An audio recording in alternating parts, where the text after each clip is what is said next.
Welcome to happyhealthpodcast.com. My name is Rita Rivera, and I will be your host as we explore alternative modalities in healing, staying well, and graceful aging. My guest today is Bianca Molle, who gratefully taught in the public school system for 30 years and was happy that this was her life's good work until she was diagnosed with Parkinson's disease. She now writes and coaches about how she changed her focus to help her body heal with the body mind practice of Qigong. Join me in conversation with Bianca as I ask her about her life pre and post her diagnosis with Parkinson's. Okay, so well, my early life, a lot of it was quite wonderful when I was small. I grew up in Queens, New York, a lot of cultural diversity, Yeah. and I had a lot of stimulation with Broadway and museums and things like that. I was a little girl who liked to sing and dance, and Oh, cool. really happy little kid. I wanted to be a rockette, so a lot of that was really lovely. But early on, before I was even a pre-adolescent, my mother started to become ill. Oh, And from pre-adolescence through my teen years, I was the family caregiver for my mother and brother, and because my dad worked and traveled a lot. And so I was in charge of the house, my yeah. mother's care and medication, my Wow. little brother. So, and I love being a nurturer. So, I mean, I didn't realize that that was stressful until much later, but I had an awful lot of responsibility at a very young age. So my Mm. mom died when I was a teenager, and I went on to college and became a teacher, loved teaching, got married, had two children, loved being a mom. One of my sons was autistic, Mm. and so that was another big challenge and stressor, and he became a great teacher for me, which was useful later on with my own challenges, my Yeah. own health. And I loved teaching, and was a creative teacher and had a lot of fun with my students. But the last few years were getting increasingly difficult, the last few years that I was teaching. And teaching middle school requires a lot of energy, I and I bet. was so fatigued. I would practically crawl through the door in the afternoon. And I had a number of what I later found out were Parkinson's symptoms, but to me they seemed unrelated, because all I knew about Parkinson's was a tremor. And the tremor started showing up at least 2 years before I was diagnosed, but I was in denial. Yeah. And and I kept telling myself, oh, you're just a type A, and maybe you had one cup of coffee too much or whatever. But the tremor was rapidly increasing, Wow. and I was feeling sicker and sicker. So by the spring of my senior year, it was sort of coincidental that my retirement papers were submitted and my Parkinson's diagnosis emerged at the same time. Wow. And because of my uh, experience with my own son, I didn't just see one neurologist, I saw three. Mhm. And they all concurred, and they all, concurred with the prescription. I was taking medication. Right. And I left. I left teaching. My tremor was getting very, very noticeable. And with middle school kids, that's a distraction. I mean, besides the fact that I was having other issues that were affecting, me in the classroom, in terms of memory and things like that, Right. I just, and handwriting, it was time to go. Mm. Wow. So yeah. Wow. So when you first got that diagnosis, you said you were in denial for a while. No, I was in denial before I even got the diagnosis. Yeah. So when I got the diagnosis, I wasn't surprised. hmm And what was your first response? Did you think about alternative modalities? Did you think that you were going to go just a traditional medical route? So what were some of your thoughts around that? Now that you asked the question in that way, I think I kind of had a split brain because because on the one hand, when I walked out of the neurologist's office the first time, he said, I'm 99% sure this is Parkinson's. The way that we determine, because we don't have a definitive test, and 10 years ago they had much less information than they do now.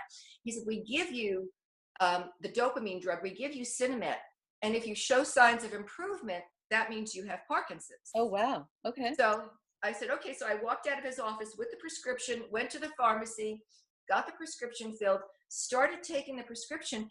And in the beginning, I felt some immediate relief. Wow. And I thought, well, this is great. I have Parkinson's, but if I take these pills the rest of my life, it'll be like I don't have Parkinson's. I mean, that's how little I knew. Yeah. Yeah. And then I gradually discovered that that's not how it works, and that the condition progresses and the medication can have side effects and all that. So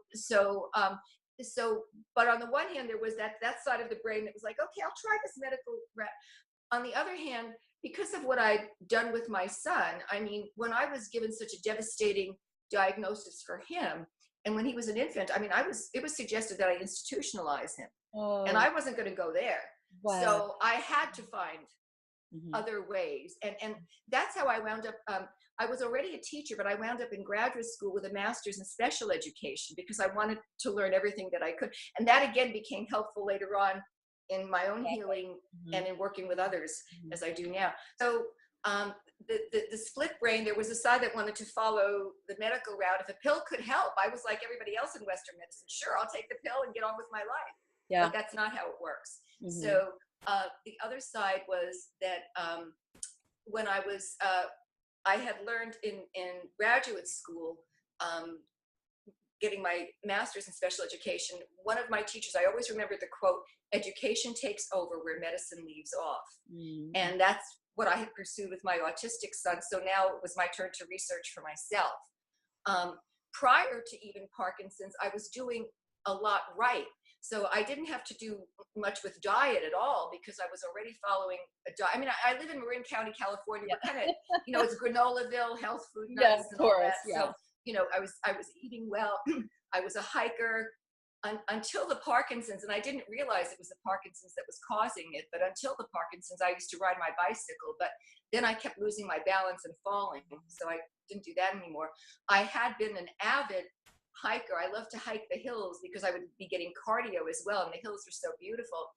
But with the Parkinson's, that gradually changed, and going uphill was very, very difficult because of the pain. I would feel the pulling in my muscles of my shoulders and back, and so I wound up just walking,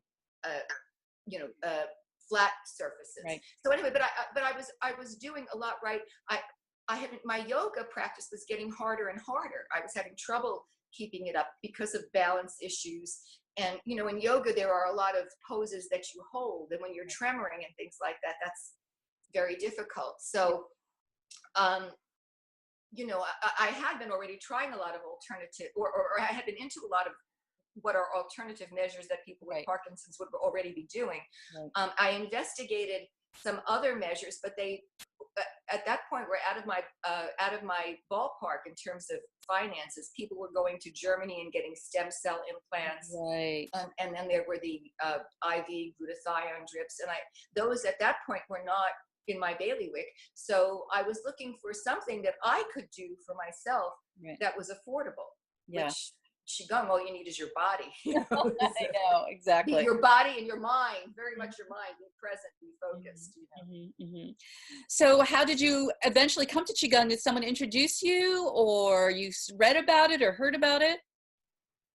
I have a friend who called me, and this was about a year after my diagnosis.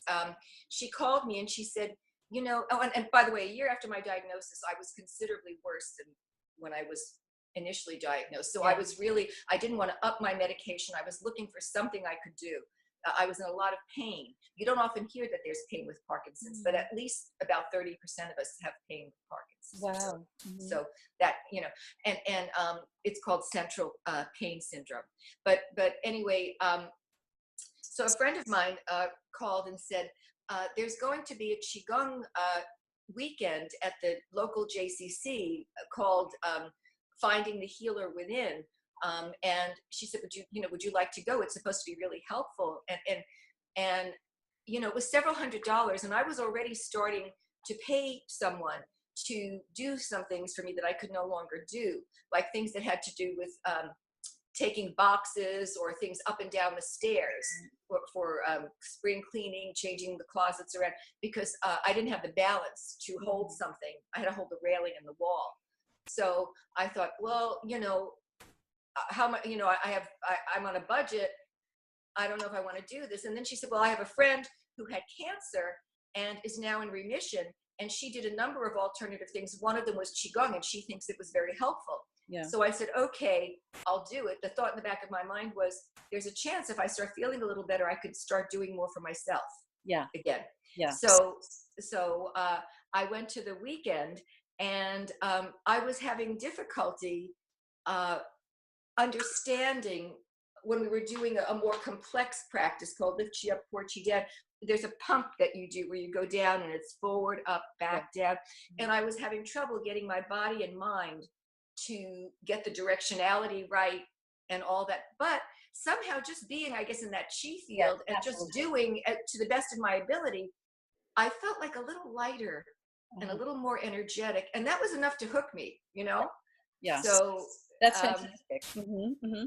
Yeah. So did you take what you learned and you just took that home and started doing the practice on your own? Was that your process? Yes. Yeah. At that point in time, it was 9 years ago. There were not very many Qigong teachers available or classes available or anything like that.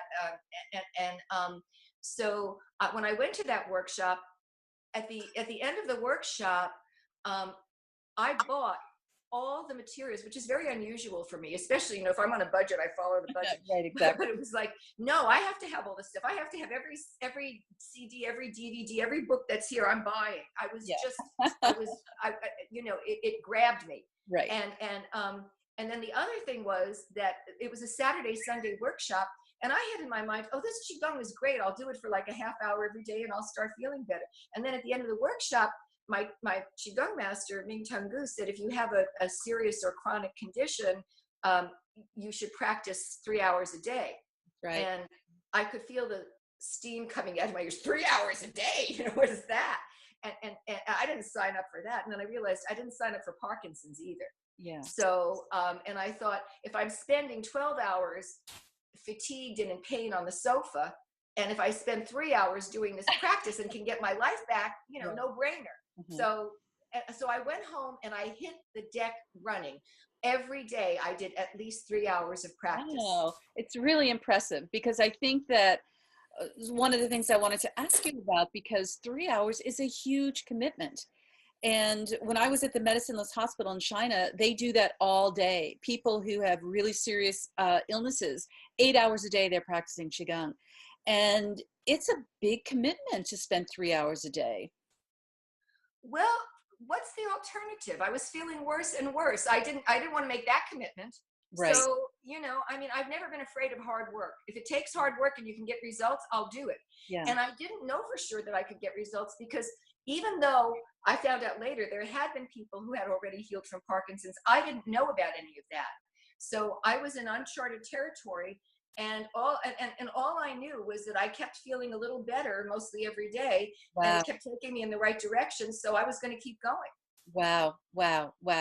So what was the duration until you felt that it had made a substantial change in your health? Did you practice 3 hours a day for like a year, and then you thought, wow, I really do feel like I've made a substantial shift? I felt like I made a substantial shift way before a year was up. I was off all my meds within several months. Wow. Which I still had Parkinson's, but I was getting better. And so you don't want to be over medicated as you're healing, which is, I don't want to get into that topic. People should see their right, exactly, physicians and compounding pharmacists and whatever. But I was well enough to be off the meds and gradually improving. One thing that happens to most people with Parkinson's, and you have to realize that it's the movement of energy, the one thing that took the longest to go away was the tremor. And part of that is because energy vibrates. Right. So as you're doing the Qigong, you may actually experience more tremor, which I did, and the people I work with, Even though I warn them, you're most likely going to experience more tremor, and that's a good thing. Right. When it happens, it's so counterintuitive that people kind of freak out. Exactly. Exactly. Wow. Well, So you have to be prepared for the challenges. Bianca's second book, Make Time to Heal, is an inspirational book for those choosing to practice Qigong. yeah, and I wanted to mention that. So you've got 2 books that you wrote. One is called Reboot and Rejoice. That was your first book, It's my correct? first baby. I love it. Uh-huh. And this is your story of how you healed from Parkinson's, your personal story. Right. And reboot meaning I really had to change a lot of what I had to reboot myself, reboot my brain, reboot myself. And then when that happened, I got better, and that's the rejoice.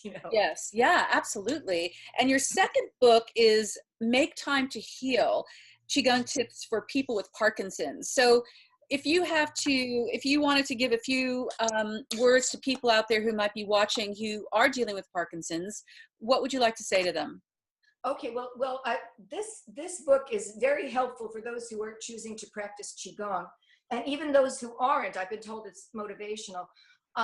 I What I'd like to say to those people is, please rethink the meaning of what's possible. We don't realize how conditioned we are, that this is possible, this isn't. This is possible, this isn't. Right. When you're handed a diagnosis, that's a very highly educated opinion. Right. And you may have something to say about that. And if you follow this healing path, you're likely to have good things to say. Yeah, well, I feel that you're such an inspiration because I can only imagine what it's like to be diagnosed with something. And for you to step on that path of really taking the responsibility of healing yourself and of taking your power back is just, for me, it's very inspiring. It's why I started this whole Happy Health podcast, is to connect with people like you and to share your stories. So I so appreciate you taking the time to be with us today. And I just want to thank you from the bottom of my heart for taking the time to talk to us. My pleasure, Rita. I love what you're doing. Thank you so much. And I am going to have all of your information available on our website. And again, thank you so much, Bianca, for joining us today. Thank you, Rita. All right. So that's